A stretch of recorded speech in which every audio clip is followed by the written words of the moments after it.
Next up is Adele Jacobs. Adele grew up in West Hartford and relocated to Fairfield, where she lives with her husband Michael and her twin 24-year-old sons Jake and Steven. She's been an attorney in Bridgeport for the last 25 years and was in New York City before that. She says she loves being with her family and they all love spending time together at the beach. Adele tells me she loves clothing and that shopping is her vice, and therefore her Academy Award would be for best costumes.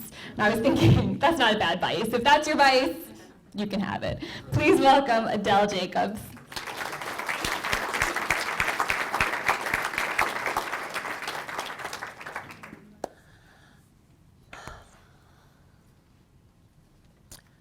It is a cold, gray, windy day in 2010. We have walked more than 2 miles to our destination in total silence. As we approach our final destination, I see something like a big, dark edifice, for lack of a better word. There are 10,000 of us walking in this silent walk. And as we approach this edifice that has a guard tower in it, there are 6 or so men staring down at us. I am chilled to the bone. I take each of my sons in either arm as we go under this archway, and I say to them, stomp really hard. We are entering the gates of hell. We are entering the death camp of Auschwitz. And I tell them to stomp really hard because I want Hitler to know that we are here. And we pass under that archway, and we are on the train tracks that stretch very far ahead of us.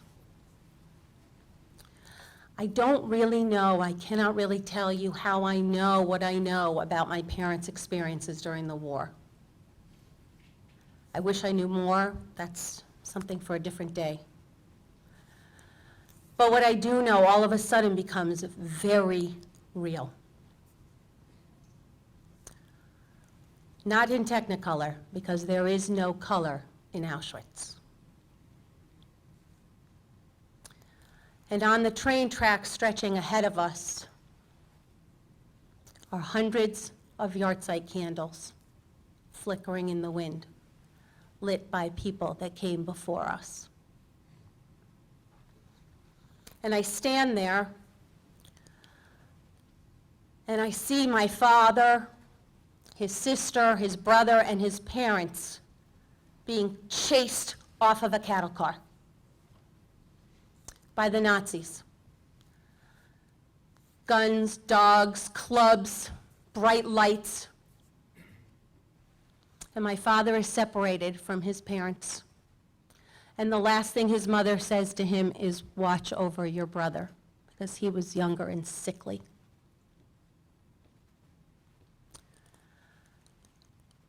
And the next time my father sees his mother for the last time is not long after that. She has had her hair shorn, and she is running naked, being chased by the Nazis toward the gas chambers, with her arms to God, God in heaven. And it is everything I can do to keep myself in check, to not run screaming in that yard. God in heaven, how could you let this happen?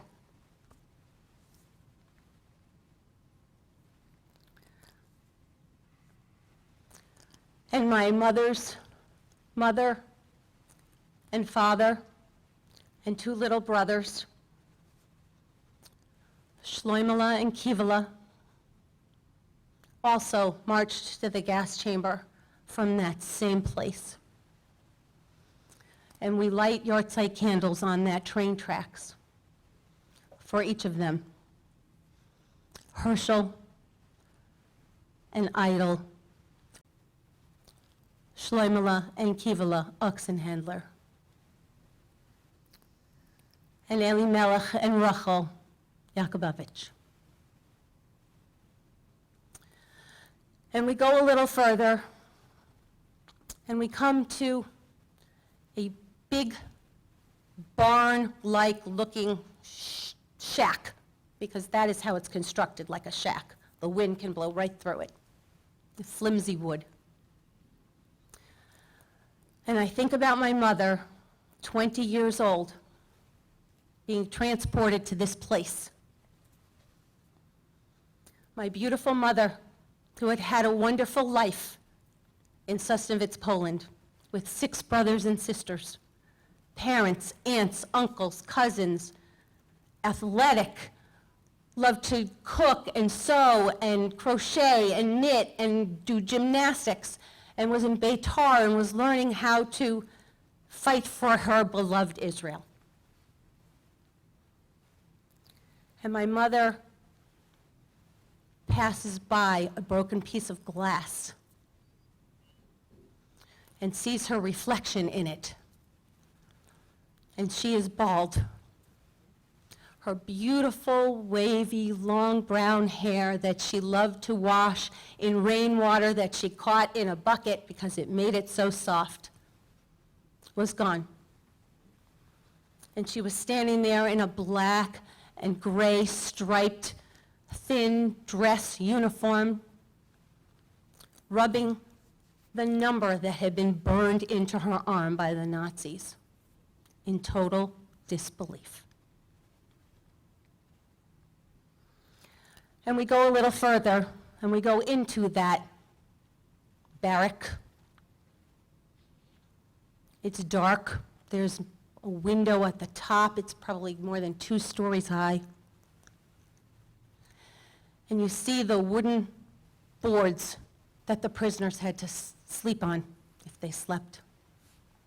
Wooden slats, not big enough for 1 person, but have to hold 4. And I think about my mother's beautiful voice singing to the other women at night to calm them down. Her little act of defiance. She had her sisters with her, 2 younger sisters, for a short time in Auschwitz. They clung to each other because they knew that they had to.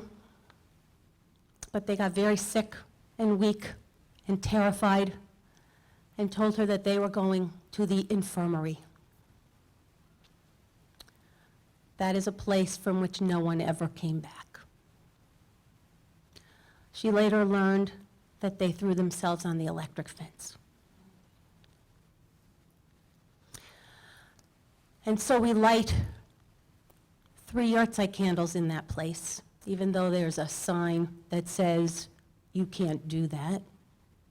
It prohibits lighting of anything in that place. I didn't care. My act of defiance. 1 for Hella Oxenhandler, 1 for Yachtel Oxenhandler, and 1 for everyone that didn't have anybody to remember them. And we walk outside of that barracks, and I know I am on hallowed ground.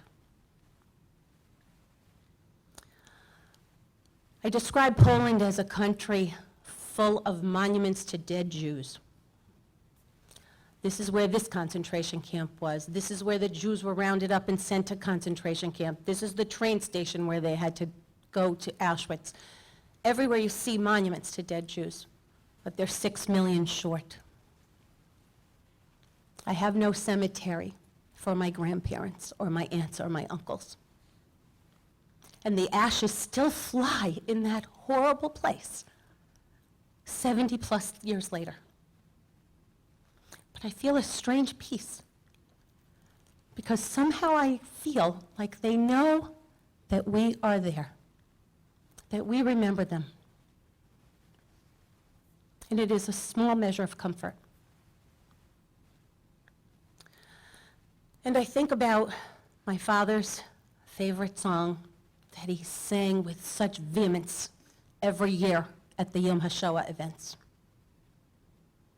The partisan song, loosely translated, never say that you have reached the very end, even though leaden skies a bitter end portend. And it goes on, that they will hear our thundering boots. We are here. I am Idle Rachel. I remember. I am here. Thank you.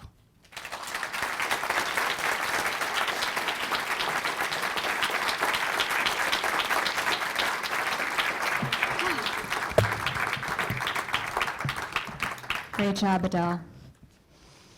That's a rough story. And it's so great. I really love hearing the names of all your family and having them remembered here and having all of us remember them. It's a really important story. Thank you for sharing it with us, and so beautifully.